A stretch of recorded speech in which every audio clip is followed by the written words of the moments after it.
তোমাতেই আসক্ত। পর্ব 18। তানিশা সুলতানা। নিজের ওষ্ঠের উপর হাত দিয়ে স্তব্ধ হয়ে বসে আছে আদ্রিতা। অ্যাকচুয়ালি কি হলো তার সাথে? Just 5 second. তার মধ্যেই ঘটে যায় অনাকাঙ্ক্ষিত ঘটনা। আবরার তাসনিন ঝড়ের বেগে এসে চুমু খায় আদ্রিতার ওষ্ঠের ভাঁজে এবং পরপরই নিজের সিটে গা এলিয়ে দেয়। বড়ই ক্লান্ত যেন সে। কেটে যায় কিছু মুহূর্ত। রাত বাড়ছে, সেই সাথে পাল্টা দিয়ে বাড়ছে শীতের প্রতাপ। ইতোমধ্যেই ঘন কুয়াশায় ছেয়ে গিয়েছে চারিপাশ। গাড়ির জানালা দিয়ে দূরের বস্তু স্পষ্ট বোঝা যাচ্ছে না। আদ্রিতা শুকনো ঢোক গিলে এখনো ভেজা ভেজা অনুভব করছে ওষ্ঠের ভাঁজে। গালে বিঁধছে লোকটার খোঁচা খোঁচা দাড়ি। আদ্রিতার স্ট্যাচু মেরে বসে থাকতে দেখে আবরার বিরক্ত স্বরে বলে, শ্বাস টানো ইডিয়েট। খেয়ে ফেলিনি তোমায়। আদ্রিতা শ্বাস টানে। এতক্ষণ যেন নিঃশ্বাস আটকে বসেছিল। নত মাথা উঁচু করে তাকায় আবরারের মুখপানে। তাতেই যেন ঝটকা খেল আদ্রিতা। বুক কেঁপে ওঠে পুনরায়। আবরার তাসনিন এখনো তাকিয়ে আছে আদ্রিতার অধর পানে। যেন মৌমাছি মধুর সন্ধান পেয়েছে এবং সমস্ত মধু নিজ আহরণে না নিয়ে আসা পর্যন্ত নজর ফেরাবে না বা শান্ত হবে না। আদ্রিতা শুকনো ঢোক গিলে বাঁকা নয়নে আবরার তাসনিনের অধর দেখে নেয়। ঘন কালো দাড়ির মাঝে চিকন সরু গোলাপি অধর জোড়া। বড়ই আকর্ষণীয়। কাপা কাপা স্বরে বলে, আপনি এটা। বলতে বলতে থেমে যায়। গলা কেঁপে উঠছে। কান দুটো গরম হয়ে উঠেছে। তলপেট মোচড় দিচ্ছে। আবরার সময় নেয়। দৃষ্টি সরায়।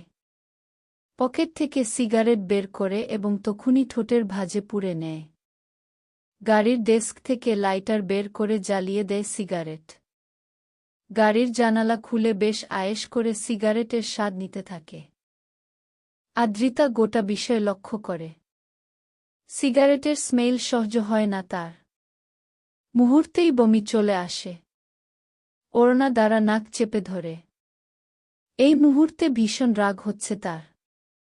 ইচ্ছে করছে হাতির মতো দেখতে লোকটাকে একটা চটকানা দিয়ে ম্যানার্স শেখাতে।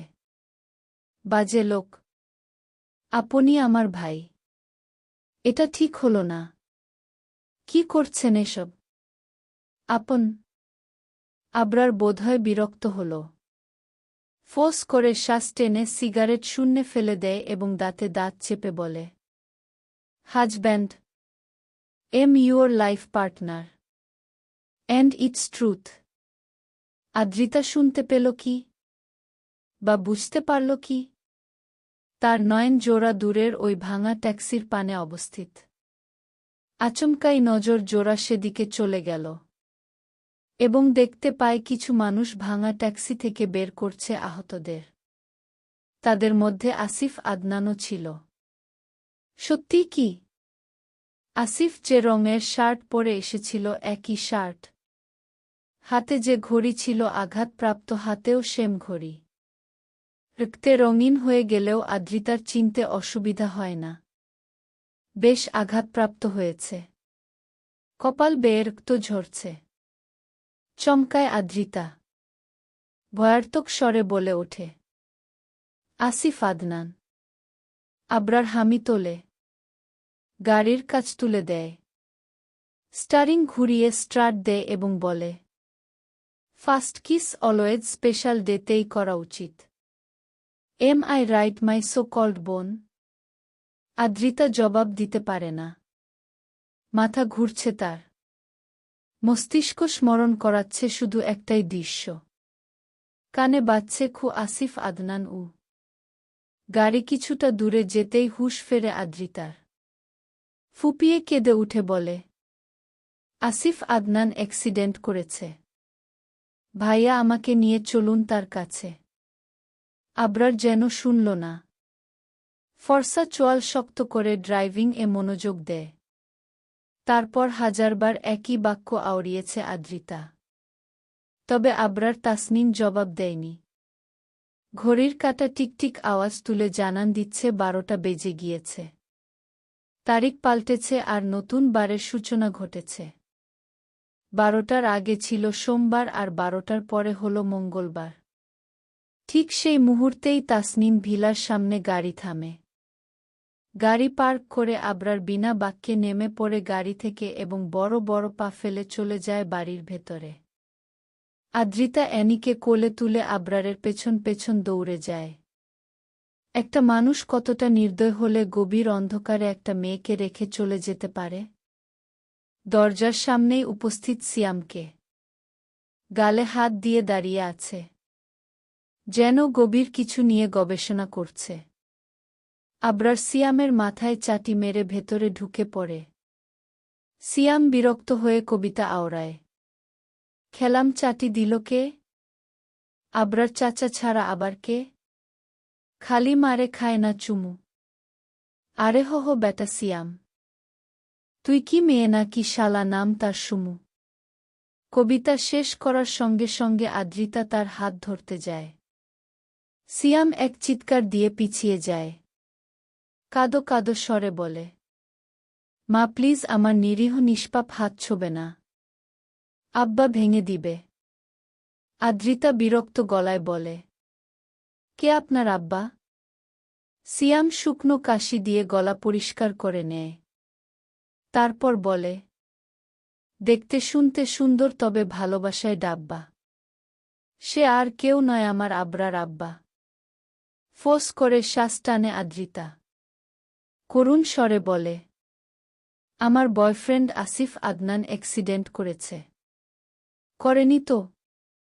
ওই হাবলু কি গাড়ি চালাতে পারে না কি যে অ্যাক্সিডেন্ট করবে? কি যে বলো না তুমি মা! অ্যাক্সিডেন্ট করবে তো আমার আব্বা। তার 4খানা গাড়ি আছে, আর নিজে ড্রাইভ করতে পারে। কি বিশ্বাস হচ্ছে না? ডাকবো আব্বাকে? বলবো প্রমাণ দিতে? আদ্রিতা দাঁতে দাঁত চেপে বলে, আল্লাহর ওয়াস্তে চুপ করবেন? শুনবেন আমার কথা? হ্যাঁ হ্যাঁ বলো। শুনছি তো। আমি কি কালা নাকি? সব শুনতে পাই। কবিতার ভাষায় বোঝাবো? শুনতে পাই সব, আমি কান নয় কালা। ভালোবাসার লাল গোলাপ দিবে আব্বা তোমায়, গান গাইবে লালা। আদ্রিতা নিজের কপালে 2টো থাপ্পড় মারে। তারপর ঝাঝালো স্বরে বলে, আব্বার চামচা চুপ কর বাল। আমার বয়ফ্রেন্ড আসিফ আদনানকে। আদ্রিতাকে থামিয়ে সিয়াম বলে, হাবলু আসিফ ঠিক আছে। আমি তাকে নিজে বাসায় পৌঁছে দিয়ে এসেছি। বিশ্বাস হল না আদ্রিতার ঠিক। কেননা সে নিজে চোখে দেখেছে আসিফের রক্তাক্ত হাত। সিয়াম বোধহয় বুঝল আদ্রিতার মনের কথা। তাই নিজের পকেট থেকে ফোন বের করে গ্যালারিতে ঢোকে। গাড়িতে সে এবং আসিফ বসে আছে সেরকম একটা ছবি দেখায়। এতক্ষণে বিশ্বাস হয় আদ্রিতার। একটু হেসে টেনে দেয় সিয়ামের গাল। আমার মিষ্টি ভাইয়া। আদ্রিতা চলে যায় বাড়ির ভেতরে। অসহায় সিয়াম নিজের গালে হাত বুলাতে বুলাতে করুণ স্বরে আওড়ায়, খাবো মায়ের কাটবে গাল। কেন দিলাম আমি আম্মার তালে তাল? আমার আব্বা ভয়ঙ্কর সাইকো। এবার আমাকে বানিয়ে দিবে কাইকো কাইকো। ড্রয়িং রুমে এখনো বসে আছে আতিয়া বেগম। ছেলে মেয়েকেও বাড়িতে নেই, ঘুম হবে তার? কখনোই না। আবরার প্রথমে আসে। কোনো কথা না বলে নিজ কক্ষে চলে যায়। পেছনে আসে আদ্রিতা। আতিয়া বেগমকে দেখে জড়িয়ে ধরে আবরারের নামে 1000খানা নালিশ করে। আতিয়া দীর্ঘশ্বাস ফেলে। আদ্রিতার কপালে চুমু দিয়ে বলে, আম্মু আবরারের থেকে দূরে থাকবে। তার আশেপাশে যাবে না। ঠিক আছে? আদ্রিতা মাথা নেড়ে সায় জানা। আমার সোনা মা। এবার যাও ঘুমিয়ে পড়ো। কালকে ঘুরতে যাব আমরা। আজকের সকালটা বেশ সুন্দর। মনটা ভীষণ ফুরফুরে আদ্রিতার। কেননা আতিয়া বেগম বলেছে তাকে নিয়ে ঘুরতে যাবে।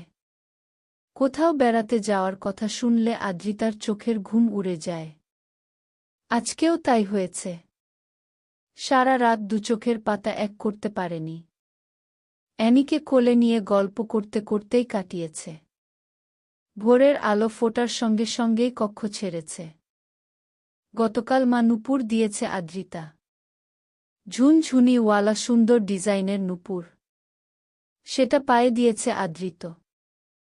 মেরুন রঙের টপস এবং সাদা রঙের স্কার্ট। গলায় ঝুলিয়েছে সাদা ওড়না। ঠোঁটে একটু লিপস্টিক দিতেও ভুলে না। লম্বা চুলগুলো হাত খোপা করে কিনেচের উদ্দেশ্যে পা বাড়ায়।